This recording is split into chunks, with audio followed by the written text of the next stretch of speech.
मैं हूं दुर्गेशन भटनागर। बड़ी खबर में बात होगी प्रधानमंत्री नरेंद्र मोदी के विदेश दौरे की। आपको बता दें प्रधानमंत्री जो हैं वो अभी यूएस में हैं और यूएस के प्रेसिडेंट डोनाल्ड ट्रंप से उनकी मुलाकात होगी। तड़के करीब 3-3:30 बजे के आसपास ये मुलाकात होनी है और ये पहली बार ऐसा है कि व्हाइट हाउस के अंदर कोई नेता जो है वो इतने टाइम तक रहेगा। करीब 5 घंटे प्रधानमंत्री नरेंद्र मोदी जो हैं वो ट्रंप के साथ रहेंगे। कई मसलों के ऊपर उनसे चर्चा होगी। वीजा को लेकर जिस तरीके की अटकलें लगाई जा रही वो तो है। न्यूक्लियर डील एक सबसे बड़ा मामला है जिसके अंदर दोनों देशों के बीच के अंदर द्विपक्षीय समझौते होने की बात सामने है। वहीं आपको ये भी बता दें कि संयुक्त बयान जो है वो दोनों नेता मिलकर जारी करेंगे और सबसे बड़ी बात इस बार दोनों नेता पत्रकारों के सवालों का जवाब भी देंगे। तो एक साझा प्रेस कॉन्फ्रेंस मुलाकात की बात होगी। तो इंतजार सभी देशों का कि भाई क्या कुछ होने वाला है डोनाल्ड ट्रंप और नरेंद्र मोदी की इस मुलाकात के बाद। क्या जो बराक ओबामा के जैसे प्रगाढ़ रिश्ते भारत के अमेरिका से थे क्या वो एक बार फिर से देखने को मिलेंगे। तो इसी पर सभी की नजर है, तो इसको भी हम समझने की कोशिश करेंगे। तो वहीं हम बात चीन की भी करेंगे क्योंकि चीन जो है फिलहाल भारत से तल्खी दिखा रहा है। चीनी मीडिया भी जो है भारत को लेकर कटाक्ष करने का कोई मौका नहीं छोड़ता है और अब उसने भारत और अफगानिस्तान के हवाई कॉरिडोर को लेकर निशाना साधा है। कहीं न कहीं चीन की बौखलाहट जो है वो नजर आ रही है। चीन के मीडिया में ये बौखलाहट साफ नजर आ रही है। उनका कहना है, ग्लोबल टाइम्स का कहना है कि पाकिस्तान को दरकिनार करके अफगानिस्तान के साथ रिश्ते प्रगाढ़ करने में भारत लगा हुआ है। तो कहीं न कहीं जिस तरीके से वन बेल्ट वन रोड का जो मसला चीन लेकर आया था उसकी मुखालफत भारत ने की थी, अब उसी का बदला लेता हुआ चीन जो है वो नजर आ रहा है। तो इसको भी हम समझने की कोशिश करेंगे। तो वहीं बात महागठबंधन की भी करेंगे क्योंकि बिहार की राजनीति में सब कुछ अच्छा नहीं चल रहा है और जो महागठबंधन का कॉन्सेप्ट चुनाव में लेकर आया गया था और उसके बाद से लगातार जब से राष्ट्रपति चुनाव की बयार शुरू हुई है उसके बाद से ही इसमें रार की स्थिति पैदा हो गई। विभेद की राजनीति इसमें होती हुई नजर आ रही है। तो कभी राजद की तरफ से नीतीश कुमार को निशाना बनाया जा रहा है तो अब इस निशाने बनाने की मुहिम में कांग्रेस भी कूद गई है। आपको बता दें गुलाब नबी ने सीधे तौर पर नीतीश कुमार के ऊपर हमला बोला, लेकिन वहीं आपको यह भी बता दें कि जदयू ने लगातार इन सारी बातों को खारिज किया, पलटवार किया और कहा है कि गठबंधन की एकता तब तक ही है जब तक कि कम बोला जाए। तो इसको भी हम समझने की कोशिश करेंगे कि अब राष्ट्रपति चुनाव को लेकर महागठबंधन की स्थिति क्या रहेगी।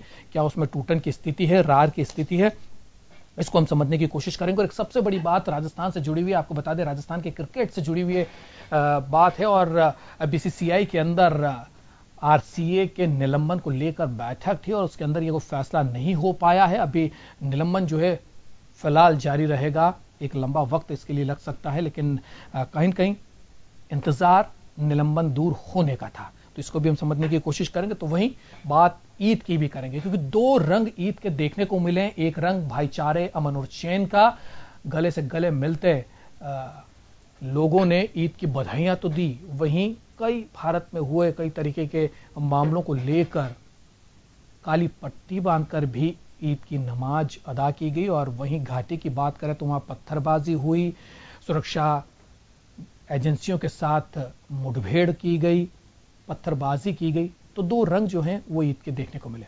तो चलिए इन सब रंगों को पिरोने की हम कोशिश करेंगे। शुरुआत करते हैं बड़ी खबर की।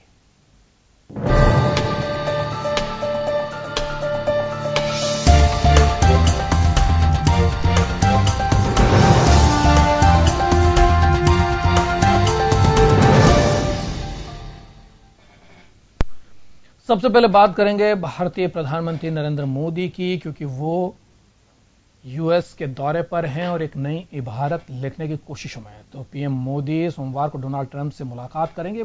मुलाकात करीब तड़के 3 से 3:30 बजे के आसपास होगी। मोदी के सम्मान में ट्रंप ने व्हाइट हाउस में डिनर भी देने की बात कही है। डिनर दिया जाएगा उनके सम्मान में। व्हाइट हाउस में खुद ट्रंप मोदी की अगवानी करेंगे। ट्रंप के साथ व्हाइट हाउस में डिनर करने वाले मोदी दुनिया के पहले नेता भी होंगे।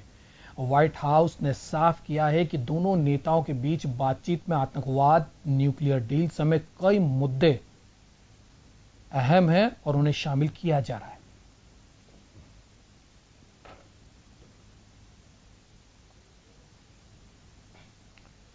तो ये मुलाकात जो है बड़ी अहम रहने वाली है और पूरे विश्व समुदाय की नजर इस मुलाकात पर है और इस मुलाकात के बाद क्या कुछ प्रेस वार्ता में दोनों नेता कहते हैं इस पर भी नजर बनी हुई। तड़के करीब 3-3:30 बजे के आसपास भारतीय समय अनुसार ये चर्चा की जाएगी और इस चर्चा में क्या कुछ लुब्बे-लुबाब निकल के आएगा इस पर अब सबकी नजरें हैं। तो क्या ओबामा की तरह जिस तरीके का प्रगाढ़ दोस्ती यूएस के साथ हुआ करती थी क्या वैसे ही ट्रंप के साथ हो पाएगी, इस पर भी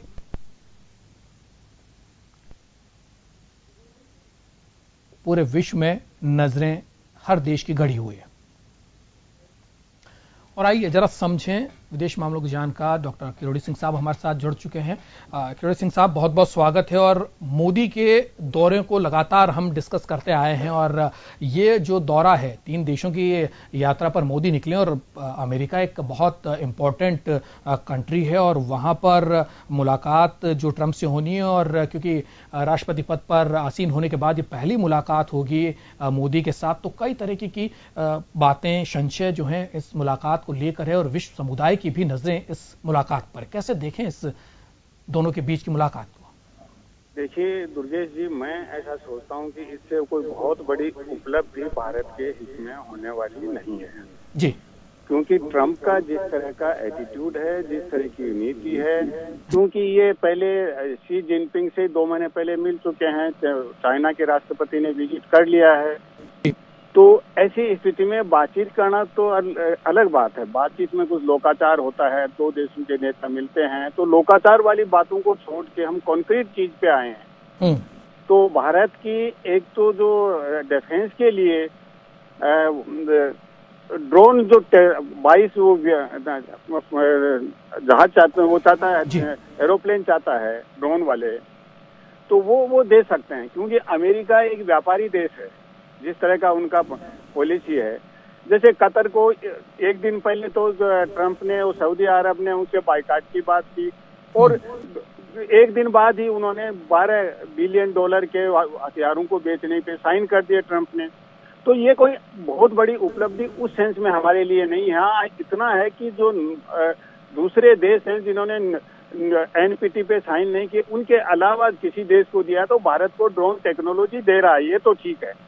इसके अलावा कोई उपलब्धि नहीं लगती है मुझे। जैसे हमारे प्रधानमंत्री वहाँ पे जो बिजनेस टाइकून्स हैं उनसे मिले हैं, लेकिन दूसरी तरफ अमेरिकन कांग्रेस के डेमोक्रेट और रिपब्लिकन दोनों पार्टियों के लोगों ने ट्रंप को चिट्ठी लिखी है कि हमें भारत में अभी रिफॉर्म का स्तर ज्यादा नहीं है। हमारे प्रधानमंत्री ने भी बहुत सी बातें कही हैं कि हम जनता के विकास के लिए कुछ कर रहे हैं, गरीब के विकास के लिए कर रहे हैं, जीएसटी है उसको अमेरिकन विश्वविद्यालयों में पढ़ना चाहिए, ये सब बातें ठीक हैं, लेकिन इससे अमेरिकन इन्वेस्टमेंट को हम कितना इनवाइट कर पाएंगे और उसके टर्म्स एंड कंडीशंस क्या होंगे। नंबर 1 तो कितना इनवाइट कर पाएंगे और किस तरह के टर्म्स एंड कंडीशंस होंगे।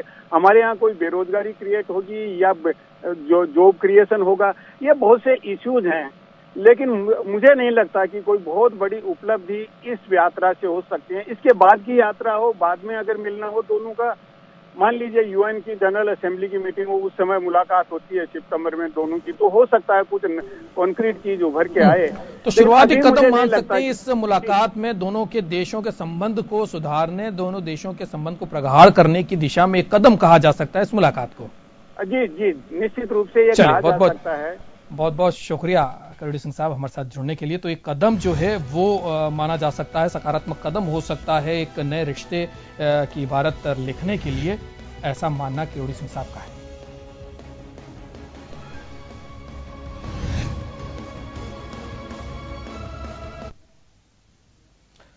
चलिए आगे बढ़ेंगे और बात चीन की करेंगे, क्योंकि भारत और अफगानिस्तान के बीच में बने हवाई कॉरिडोर की अब चीनी मीडिया ने तीखी आलोचना की है। चीन ने हवाई कॉरिडोर को इसे भारत की जिद्दी भू राजनीतिक सोच करार दिया है, साथ ही इसे बीजिंग की कनेक्टिविटी परियोजना में खलल भी माना है।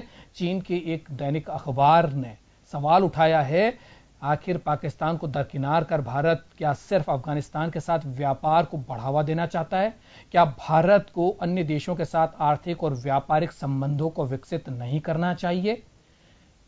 तो आपको यहां ये भी बता दें कि अफगानिस्तान के राष्ट्रपति अशरफ गनी ने पिछले सप्ताह भारत अफगानिस्तान एयर कॉरिडोर का उद्घाटन किया था। आपको यहां ये भी बता दें, अफगानिस्तान चारों ओर से विदेशी जमीनों से घिरा हुआ है, जिसके चलते वे आयात निर्यात के लिए पड़ोसी देशों पर निर्भर है। लेकिन इस समय पाक अफगान के बीच आतंकियों को पनाह देने के आरोप को लेकर नोकझोंक भी चल रही है।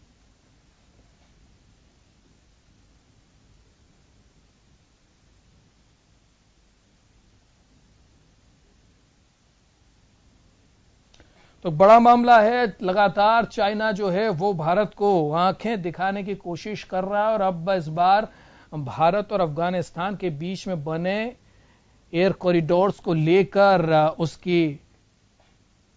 उसका विरोध है और ये विरोध चीनी मीडिया जो है वो लगातार कर रहा है। उन्होंने कहा कि क्या पाकिस्तान को दरकिनार करके ये एयर कॉरिडोर बनाया जा रहा है? क्या केवल अफगानिस्तान के साथ व्यापारिक संबंध चाहता है भारत, या दूसरे और देशों के साथ भी उसके ऐसे ही संबंध रहने वाले हैं? तो कहीं न कहीं तल्खी जो है वो चीनी मीडिया इस मसले को लेकर दिखा रहा है।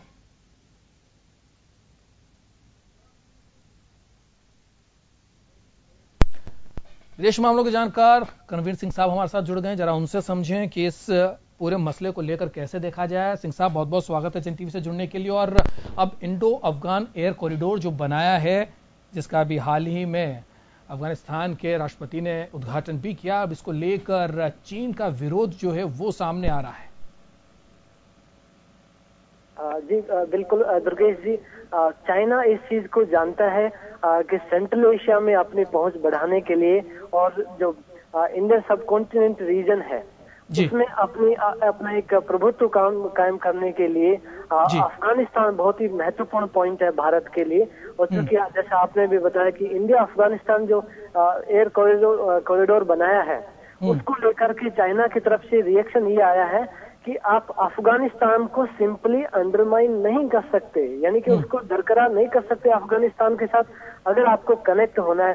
क्योंकि भारत अगर अफगानिस्तान से जुड़ना चाहता है लैंड रूट से, तो सिर्फ हम लोग पाकिस्तान को क्रॉस करके ही अफगानिस्तान से जुड़ सकते हैं, अदरवाइज फिर सी रूट से जाना पड़ेगा चाहबार होते हुए और ईरान और फिर अफगानिस्तान से जुड़ेंगे। ऐसे में भारत ने जो ये एयर कॉरिडोर अभी बनाया है, इससे बहुत ही एक सिग्नल गया है चाइना को कि अफगानिस्तान में और ज्यादा मजबूती भारत की बढ़ेगी और पाकिस्तान से के लिए इसलिए खतरा पैदा होगा। अभी चाइना ने एक और कोशिश की है कि अफगानिस्तान और पाकिस्तान के बीच में कन्फ्रंटेशन चलता रहता है, क्योंकि अफगानिस्तान में आतंकवादी गतिविधियों को पाकिस्तान सपोर्ट करता रहा है। ऐसे में चाइना ने कहा है कि कोई ऐसा मैकेनिज्म डेवलप किया जाए ताकि इनके दोनों के बायलैटरल जो इश्यूज हैं उनको सॉर्ट आउट किया जा सके। इसलिए उन्होंने कहा है कि चाइना, अफगानिस्तान और पाकिस्तान इनका एक ऐसा एक ट्राइलेटरल ऐसा मैकेनिज्म हो कि आपस में इन इश्यूज को सॉर्ट आउट कर सके।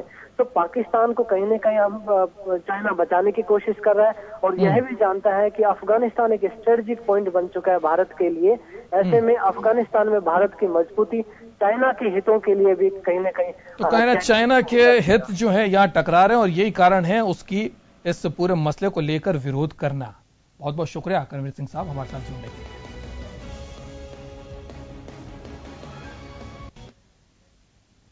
फिलहाल वक्त एक छोटे से ब्रेक का है, फौरन लौट रहे हैं।